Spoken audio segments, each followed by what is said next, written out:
Welcome to the Plant Trainers Podcast, where we're helping people improve their quality of life through nutrition and fitness. And now, your hosts, nutrition and wellness coaches, international speakers, Adam and Shoshana Chaim. Hey, I'm Adam Chaim. And I'm Shoshana Chaim, and we are Propelled by Plants. Today we bring to you episode 447, From Cancer to Boston with Boyd Dunleavey. In this episode of the Plant Trainers Podcast, we talk with Boyd Dunleavey about his journey as a 2-time blood cancer survivor to a Boston Marathon runner. He's had a life-saving stem cell transplant in May of 2012 after nearly 1 year of chemotherapy and radiation treatment. His stem cell donor is an American naval serviceman, and his name is Nathan Barnes. Nathan was in Japan when he got the call to donate his stem cells to save Boyd's life. A year after his last treatment, Boyd decided that he wanted to get healthy. A friend took him to Alaska and ran a marathon for him. He came home from that trip, bought a pair of shoes, and started running. April 18th, 2022, Boyd ran the Boston Marathon for the 4th time in person. It was his 10th marathon in 10 years, after his life-saving stem cell transplant. As a bonus, it was his fastest Boston by 7 minutes. So much inspiration in this episode.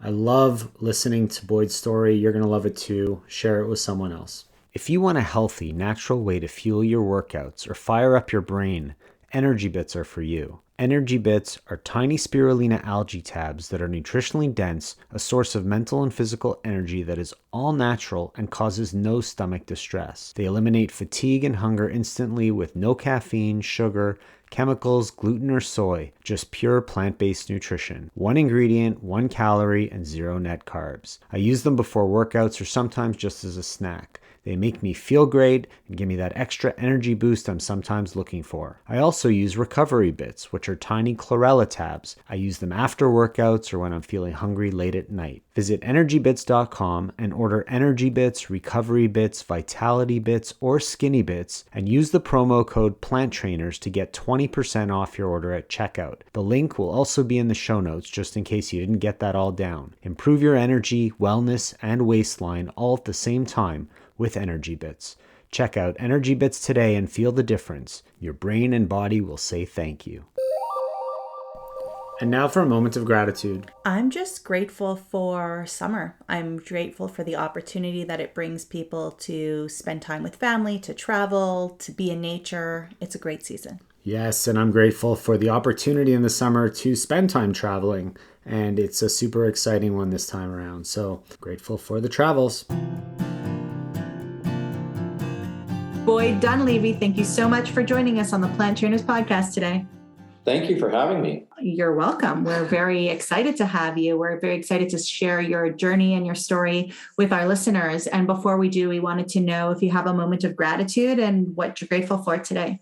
I just realized I'm gratitude for you guys. I'm great for gratitude. I'm grateful for you guys. We connected through the Canadian, one of the running magazines in 2017. And so they nominated the top 150 Canadians of 2017 because it was the 150th year of our nation. And I found you guys, and Adam approached me at the time about doing a podcast, and it just wasn't the right time for our family, just with everything that I was dealing with my health history.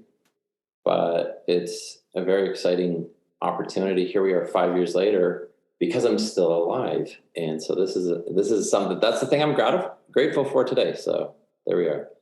Well, we're grateful you're here. I just want to set the record straight before Adam talks that you found Adam through that running magazine. You didn't find me. My name was not printed in that top 150. I can run, but I'm nowhere close to 150. She was 151st. She missed the cutoff by one person, and that's that was the challenge right there. I just want to give credit where credit's deserved. Come on. It's pretty cool. It's pretty cool, though, that first of all, that was already 5 years ago. I can't believe how fast time flies. It's also pretty cool that we've been podcasting still for that long. And yeah, I approached you back then, and you did. You said the time wasn't right, but we'll do it when the time is right. And here we are. So thank you for being still alive, right? Yeah, it's awesome. I don't want to let the cat out of the bag, but the long-term prognosis for my health did not include 10 years. Yeah, it's wild. It didn't. So So why don't you take us back there and fill the listeners in on what it is that you were going through and what's happened over the last decade, basically. So in 2011, I enjoyed being a slightly overweight mortgage broker who thought that golfing twice a week was a workout. And we had 3 children in 6 years, my wife Denise and I, and we were living in London, Ontario at the time. And it was Canada Day of 2011 that something absolutely horrible came on my body. And we found out pretty quickly that it was acute myeloid leukemia, which is a horrible type of blood cancer. And after 3 rounds of chemotherapy and treatments, the doctors gave us even worse news that without a life-saving stem cell transplant, I wouldn't live the year, most likely. And so this is all very bad news. 2 significant things happened. The community in London, Ontario rallied and said, do what you guys want to do. So we did sort of a quasi Make-A-Wish and took my kids to Disney. They were 6, 2, and a newborn at the time. So that was amazing. Secondly, a benevolent friend took me to Israel, which was a once-in-a-lifetime trip for me. I had always wanted to see it. I thought life is great. And then sadly, 2 months later, my cancer relapsed because the healthcare system was just overwhelmed with people needing beds and stem cell transplants. And somehow, mercifully, through science, medicine, chemotherapy, a lot of people praying, we were able to get my cancer into remission a second time, which was February of 2012. And my wife on Google found Juravinsky Hospital in Hamilton, Ontario. My biggest challenge, I should bring it back to, was I needed an unrelated stem cell transplant because my family wasn't a match, and I had one sibling, and it didn't work. She wasn't a match. It's kind of a 1 in a million thing. And so May 3rd, 2012, 10 years ago on Tuesday, I had a life-saving stem cell transplant from a gentleman named Nathan Barnes, who we found out a year later, he's an American naval serviceman, and he was in Japan when he saved my life. And the U.S. Navy paid to fly him from Japan to Washington, D.C. to save my life. And things just sort of kept evolving over time. I mean, through the chemotherapy and radiation, I sadly developed traumatic brain injury and spinal cord trauma. And so I really thought that my life was going to be permanently disabled. Spring of 2013, 2 significant things happened. One, we found out that Nathan was my stem cell donor. And secondly, a friend took me and my son to Alaska and ran a marathon for me with the Leukemia and Lymphoma Society. And that was a life-changing moment. In spite of my ongoing health issues, I came home from that trip and bought a pair of shoes and started running. And in 2014, I ran 7 half marathons. And then because we had been to Disney multiple times, and I'm sure you guys as a couple have worked through challenges. My wife's like, you're being kind of crazy. Why don't we just go back to Disney and run the marathon? So like 3 years after a terminal blood cancer diagnosis and going to Disney, we went back and ran the marathon, and it just happened to have the medal there. Well, that wasn't at all overwhelming because I'm a bit of an extrovert, and I reached out to them and said, hey, what do you think? So I was invited to share my story on stage before 20,000 people. So that was a lot overwhelming. Got it done. A friend from London, Ontario happened to be at Disney at the same hotel as us, which doesn't happen. There's like 28 hotels at Disney. And so he said, can I pace you? Can I guide you? And so that worked out. It was such an incredible life-changing moment that I thought, well, the only marathon I could see myself wanting to do again would be to go back to Boston. I was there a couple times as a fan. In 2011, I was there to see the Boston Bruins destroy my Vancouver Canucks in the finals, and I joked with my best friend, hey, the only way we'll ever go back to Boston, or for me, is to run a marathon. Like, I was overweight. I wasn't like a runner. And 6 weeks later, I got cancer. And so anyways, that was a 8-month journey of sharing with the Boston Athletic Association about my health issues and disabilities. And I was approved to run under their Athletes with Disabilities program. And so I ran it in 2016. And my wife said, well, you had so much fun, you should go back in 2017. And 2017 was a monumental year. I had a 25-minute personal best at Boston, was like the 3rd place athlete with disabilities. And top Canadian in that field that year. And that was the year that I was nominated to be part of the top 150 Canadians for the 150th Canadian thing. So that was kind of cool. So it's amazing. Should I pause for a sec? Because I just talk for hours, so I don't want to. It's a great journey, and we're so happy that you're here to share it with us. And you've come such a long way. And there's so many, pieces to that puzzle to kind of fit together. And I've not run Boston. I haven't done it. I've thought about it. It's always on the list, but I'm not there yet. And obviously the older I get, the lower my time needs to be so I could eventually qualify. Are you waiting? So I'm waiting until I'm older. I was beat by like an 86-year-old Japanese lady in 2016. Yeah. I saw her on the course. I'm like, why is this lady beating me? And I couldn't, she beat me. So, there's a guy in London, Ontario named Sean Trahan who finally ran it this year after qualifying like 3 times and getting bumped repeatedly. And then that COVID thing that sort of happened for 2 years, and he was there. So that thing, right? So what was the end of the cancer? Was it the stem cell? Well, you have to be in remission to do a stem cell transplant. So because I have such a big story, I've had a lot of people reach out, and this is the hard part, talking about friends like, well, she was a friend of a friend. Her name was Erin Dance, and she was diagnosed in 2016, and they couldn't get it into remission. They raised $800,000 to send her to Texas to try and get it into remission. And sadly, she passed away. She was like 32. And so that's hard to talk about. But a friend of mine who I met through the media was a lady named Nancy Taylor, and she was in Vancouver. I was there in January of 2016 to see my family. My grandfather was getting old, and the night I flew and I saw this on TV, she needed a stem cell transplant. So I called, and I had nothing to do with it other than, hey, this is my story, and I'm going and I'm running the Boston Marathon. And she had a life-saving stem cell transplant from a young Vietnamese guy, because she was half Indonesian, half Caucasian. So it made it really tricky to find that. But I met her 3 years ago, like yesterday, at the Vancouver Half. I was so excited. So yes, that's a long way of answering. You have to be in remission to do the stem cell transplant. So having a stem cell transplant, if you look at it in the sense that it might be a fine operating vehicle, but the engine's broken. And so my DNA 100% changed, hair color changed, different appetites for things changed. But yeah, February of 2012 was really a medical miracle. The doctors confirmed that the cancer was in remission, and then it was 6 weeks of preparation to be able to do the stem cell transplant. I'm so happy for you and your family, and that's a miracle and amazing that you were able to find a match and to be in the situation to be able to have it and to be here talking about it today, so many years later.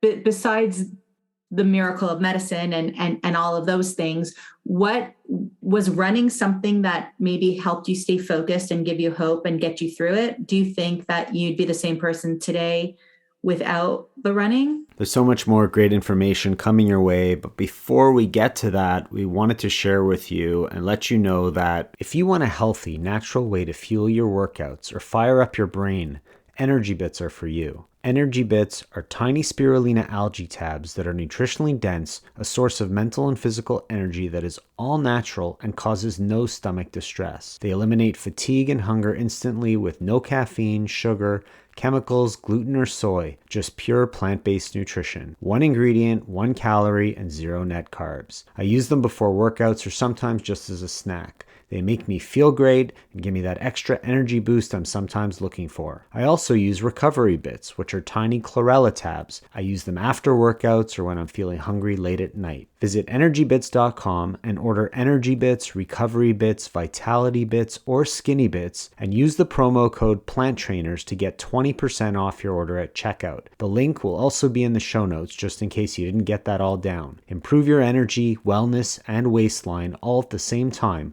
with Energy Bits.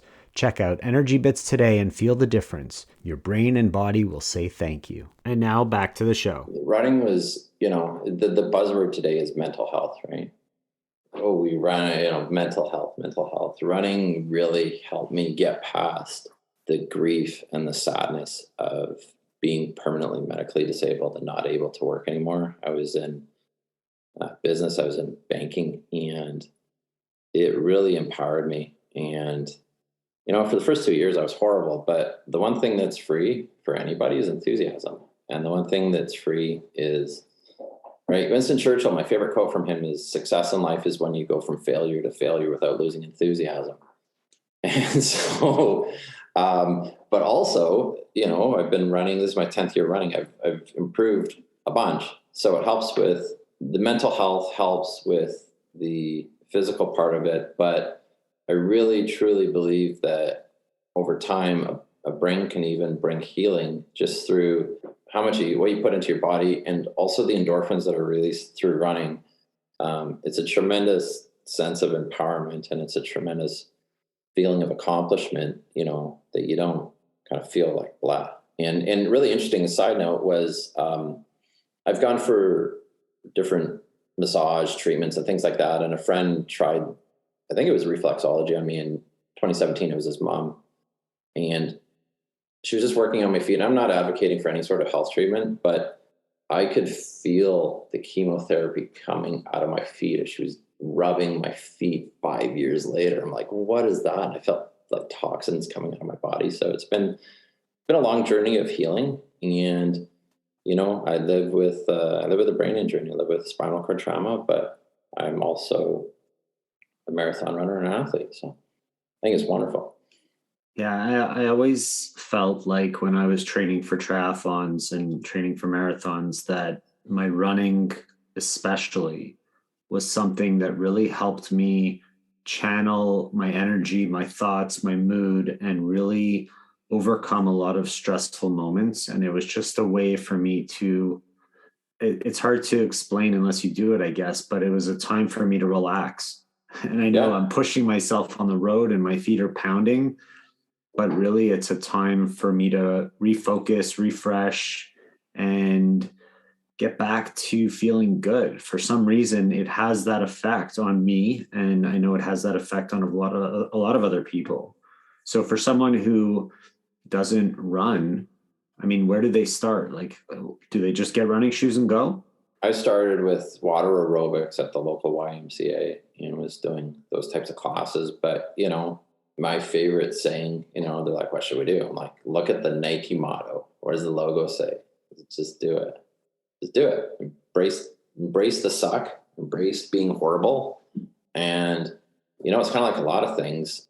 I've run with a lot of people that quit, and I've run with some people that have gotten better. And it's just kind of embracing the lousiness of not being very good. Most people aren't coming from having a serious health scare like I did or you did to need to make a life change. And so, I think the best compliment I ever got was from my mother-in-law. She said, "You're the most determined person I've ever met." So I was just able to focus that determination on, getting through cancer is sort of the same thing you need to be an athlete and to be a runner. So maybe she was talking about your pursuit of her daughter. That was, we met, well, on a side note, we met in Perth, West Australia, in 1999. And, we now live in New Brunswick. We moved from Ontario to New Brunswick during the Maritimes, and they were on the other side of the world. So I literally had to fly to the other side of the world to meet her. And yeah, she's pretty awesome. She's the one that found the medication that I take and the hospital to save my life. But she's 100% complete introvert. So I'm surprised that she allows me to do any of this.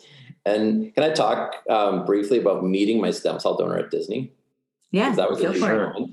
That was a huge moment, right? Like in 7 years, I'm like, when are we going to meet Nathan? He's my stem cell donor. Because he's in active naval service, he kept getting moved overseas and deployed to different places like San Diego and Japan. And I believe at one point in his life, he was in Afghanistan. And so when are we going to meet? And so he was redeployed. He's on a naval boat to Jacksonville, Florida in 2018.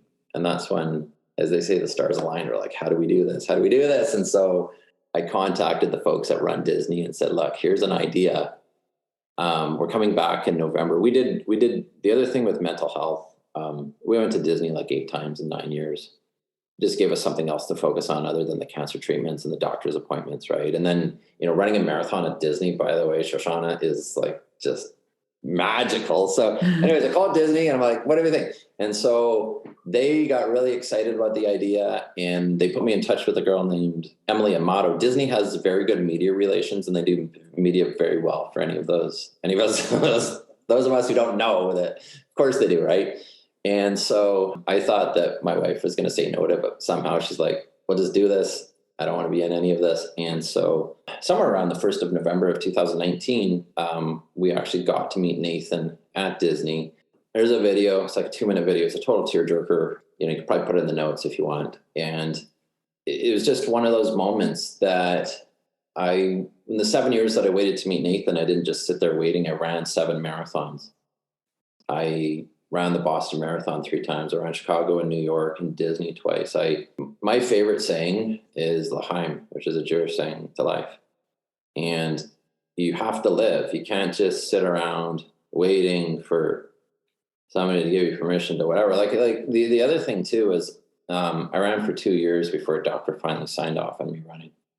And he's like, you have permanent nerve and brain damage, but I don't think it's going to get worse. And just as a side note, I just saw a doctor last Monday and got the MRI results from another MRI that I had. And there's still spinal cord trauma. There's still lesions. There's on the brain. There's still issues with the back. It's not like that was then. And they think it's from a decade ago, but it's still, something that I live with. But anyways, meeting Nathan was just a wild thing. And I had huge dreams of, like, we were on Fox News. Like, it just showed up on the screen of Fox News. And I had huge dreams of whatever. And I was going to run the London, England, and Berlin Marathon for 2020, and I was approved for both. And then that COVID thing happened. So, as Mike Tyson says, everyone has a plan to get punched in the mouth. And so, but I kept running. And during the pandemic, I actually said, okay, enough with allowing, because you're disabled, to screw around with your diet and nutrition. So I stepped it up even more with what I was consuming and allowing myself to consume, and cutting back on alcohol and junk food and stuff like that. And really became a lot better. And it was about a year ago in April, my wife said, do you want to move east? I said, okay, where are we going? And she's like, you didn't even blink. I'm like, I don't know. I watched a thing on Facebook where Grant Cardone said, say yes to everything and then figure it out. So we did that. We didn't know anybody. And we moved to Moncton, New Brunswick, which is 15 minutes to the ocean, about an hour to PEI, and 20 minutes to Nova Scotia. So we love being here, and we're coming up on the anniversary of the first year of us being here. But the other thing that was super cool was, hey, Adam can attest to this, during COVID in Ontario, there were no races, there were no runs, there were no events. Right. Yes? Yeah, you're right. Yeah. So we get out here like, hey, they locked down all the provinces.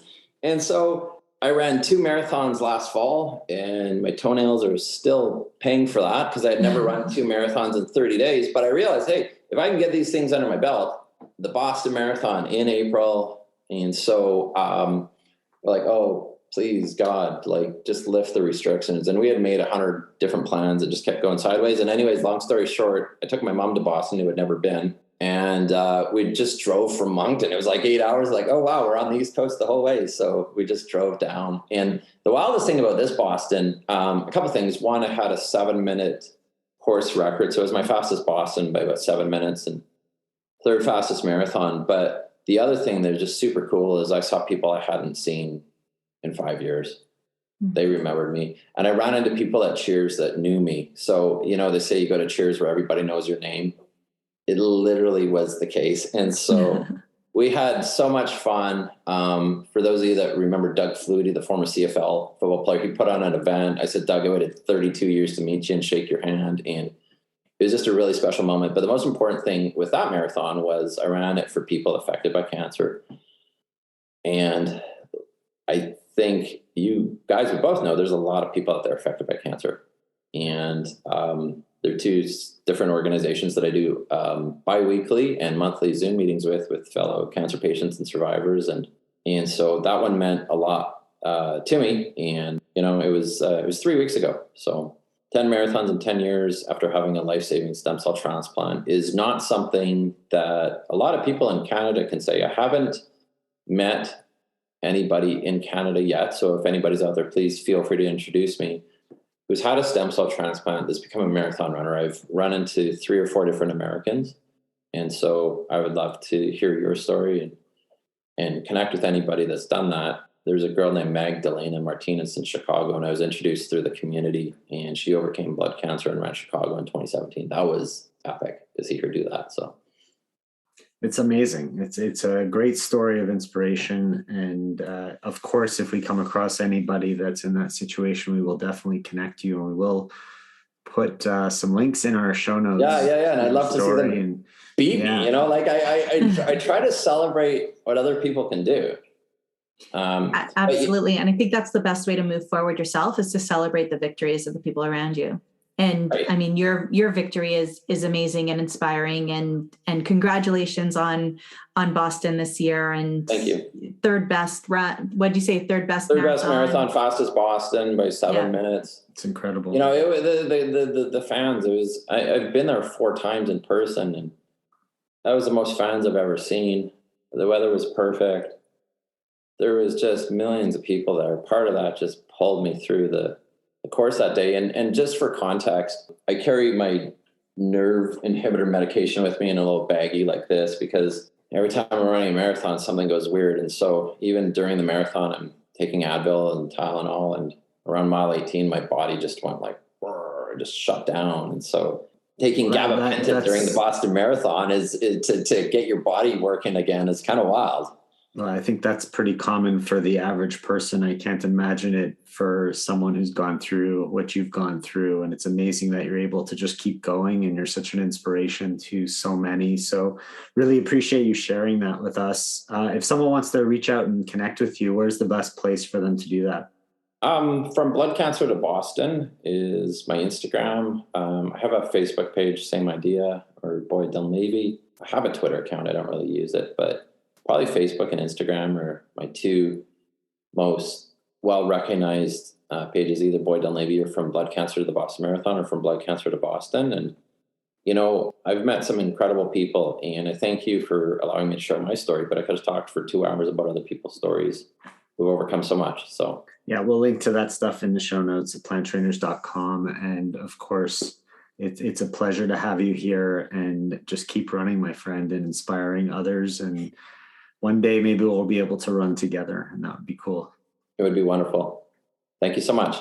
Thank you all so much for listening to this edition of the Plant Trainers Podcast. We want to make sure that you subscribe on iTunes, Google Play, iHeartRadio, Stitcher, or any other podcasting platform. We really appreciate the feedback we receive from you. Every time we get a 5-star rating or review on iTunes from one of our fans, it really helps other people find us, just like you did. Thanks so much to our patrons. To become a patron, visit us at patreon.com/planttrainers. Even supporting us with $1 really makes a difference in the quality of the show. And don't forget to connect with us on Instagram and Twitter. Our handle is @PlantTrainers. Like Plant Trainers on Facebook, join our newsletter, and check out our website at planttrainers.com for awesome recipes, a list of our services, and of course, our latest podcast. We encourage you to email your questions to info@planttrainers.com so that we can help you improve your quality of life through nutrition and fitness. So we hope we've inspired you today. Join us again next time, and have a healthy day. Or is that too corny? It's a little cheesy.